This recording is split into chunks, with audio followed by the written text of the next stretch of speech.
Assalamualaikum warahmatullahi wabarakatuh. Halo Ustazah and hi guys. Nama saya Aulia Suci Ramadhani. Dan nama saya Fedora Fidela Fauzia.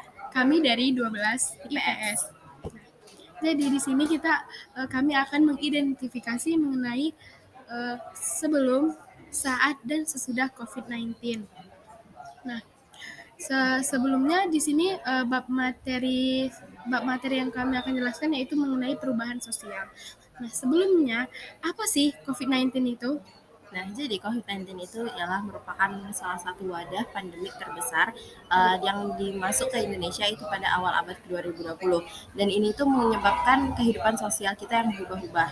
Nah, jadi adapun kehidupan sosial dari sesudah, sebelum, dan saat COVID-19 sendiri. Dan yang sebelum ini akan dijelaskan oleh teman saya.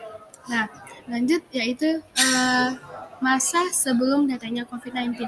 Gimana sih kondisi masyarakat kita saat sebelum COVID-19? Nah, sebelum COVID-19 kita masih ya hidup normal aja seperti biasanya, kayak kita masih bisa belajar dengan tatap muka, masih bisa sering berkumpul bersama teman, masih main, terus di bidang ekonomi orang tua kita masih bekerja dengan normal, seperti normal ya biasa saja. Lalu bagaimana saat masuknya COVID-19 ke Indonesia? Nah, jadi saat masuknya COVID-19 seperti yang kita rasakan di bidang pendidikan itu kita merasakan pembelajaran daring dan kegiatan sekolah kita itu terbatas, seperti ekskul juga kita tidak bisa ekskul secara langsung di sekolah dan tidak bisa tatap muka langsung. Lalu di bidang ekonomi juga banyak sekali karyawan yang kena PHK karena kurangnya perdagangan yang lancar. Jadi penjual dan pembeli itu tidak sinkron. Nah, lalu di bidang kesehatan juga banyak sekali orang-orang yang terkena imbas penyakit ini dan banyak sekali orang yang meninggal sehingga angka kematian itu meningkat drastis. Nah, lalu terjadi juga panic buying, terus ada juga social distancing, lalu juga kita itu harus menggunakan masker sehingga kehidupan kita itu tidak bebas seperti sebelum COVID-19. Nah, lalu saat sudah COVID-19 bagaimana? Nah, untuk saat sudah COVID-19 tentunya kita mengalami perubahan yang lebih baik. Karena mengapa? Saat kita dihadapi COVID-19 itu, pasti kita lebih bisa menjaga kebersihan, menganut prinsip pola perilaku sehat. Jadi ketika kita sudah merasakan adanya COVID-19 itu, nah setelah kita sudah lewat masa COVID, sudah kita tidak lagi di masa itu, pasti sesudahnya kita banyak yang bisa kita banyak pembelajaran yang kita dapat, seperti sesudahnya yang misalnya sebelum COVID kita masih kayak malas mencuci tangan sebelum makan, terus kurang tidur. Nah, saat sesudah COVID ini kita lebih banyak tahu, kita lebih mau mencuci tangan, lebih menjaga kebersihan. Intinya sesudah COVID ini kita menjadi lebih baik gitu.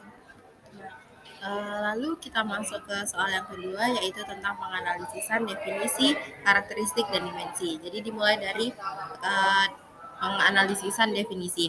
Jadi di sini kami itu mengambil dari salah satu tokoh sosiolog, yaitu Selo Sumarjan, yang mengatakan bahwa perubahan sosial itu terjadi pada sistem sosialnya yang mengikat nilai, sikap, perilaku, dan norma. Nah, jadi di dalam kasus ini kami itu menemukan tiga yang masuk ke dalam menurut Sela Sumarjan ini. Yang pertama yaitu kebiasaan masyarakat yang berubah. Jadi masyarakat itu berubah kan, seperti yang kita tahu, yang dulunya hidupnya kurang sehat sekarang menjadi sehat, yang dulunya kita bebas melakukan apa saja sekarang kita jadi terbatas, dan selanjutnya itu tentang pola perilakunya.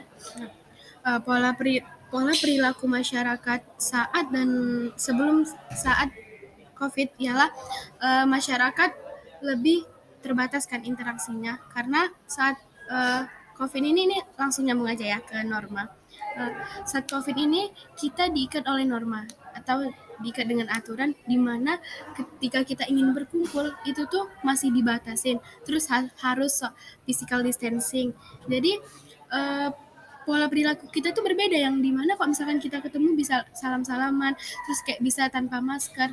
Nah, tiba adanya COVID ini, nah adanya juga lah norma baru, yaitu aturan yang mengikat, di mana saat kita ingin keluar memakai masker, terus menjaga jarak.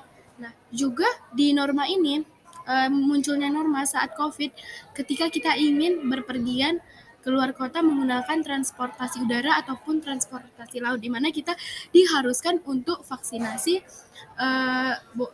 swab ataupun antigen sebagai syarat kita untuk berangkat. Nah, itulah munculnya norma dan pola perilaku masyarakat. Selanjutnya yaitu yang B, yaitu tentang karakteristik. Jadi di dalam karakteristik di kasus COVID-19 itu, dia karakteristiknya itu terjadinya secara cepat atau dinamis. Jadi semua masyarakat itu kayak belum siap gitu dengan kehadiran si COVID-19 ini. Jadi terjadi kekacauan yang signifikan kan. Misalnya di panik buying itu kan sangat kacau kan saat itu, ketika semuanya itu orang ingin membeli vitamin, padahal ya itu perlu, tapi kita bisa menghindari itu juga gitu. Lalu juga pemakai masker, semua orang itu langsung memakai masker, pokoknya langsung kacau gitu dunia ini. Terus juga di ekonominya juga kacau semua gitu. Lalu kita masuk ke dimensi. Nah, jadi dimensi ini itu ada yang pertama itu dimensi struktural. Jadi kan dimensi struktural itu bentuk strukturnya yang berubah kan. Nah, misalnya di pekerjaan lah, kan yang dulunya punya pekerjaan baru berubahlah menjadi tidak punya pekerjaan karena terkena PHK itu. Jadi tidak bisa menghidupi kehidupannya. Lalu di dimensi kultural ini juga kebudayaannya juga berubah kan. Yang dulunya bisa kebudayaannya itu pokoknya berubah gitu. Yang kebiasaan-kebiasaan yang lama itu berubah menjadi kebiasaan yang baru. Selanjutnya itu dimensi interaksional. Nah, di mana dimensi interaksional ini adalah hubungan sosial masyarakat, hubungannya. Jadi saat COVID itu hubungan kita berinteraksi itu terbatas kan.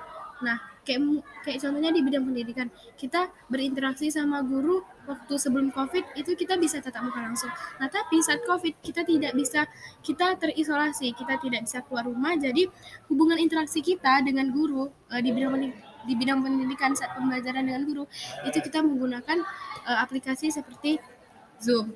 Nah, jadi dimensi interaksional ini saat COVID ialah berubah. Dari mananya dulu kita di bidang pendidikan kita belajar dengan tatap muka, tapi ketika COVID kita menggunakan daring atau menggunakan teknologi seperti kita menggunakan aplikasi Zoom itu sendiri. Jadi cukup sekian identifikasi dan analisis dari kami. Kurang dan lebihnya kami mohon maaf. Syukron. Wassalamualaikum warahmatullahi wabarakatuh. See you guys.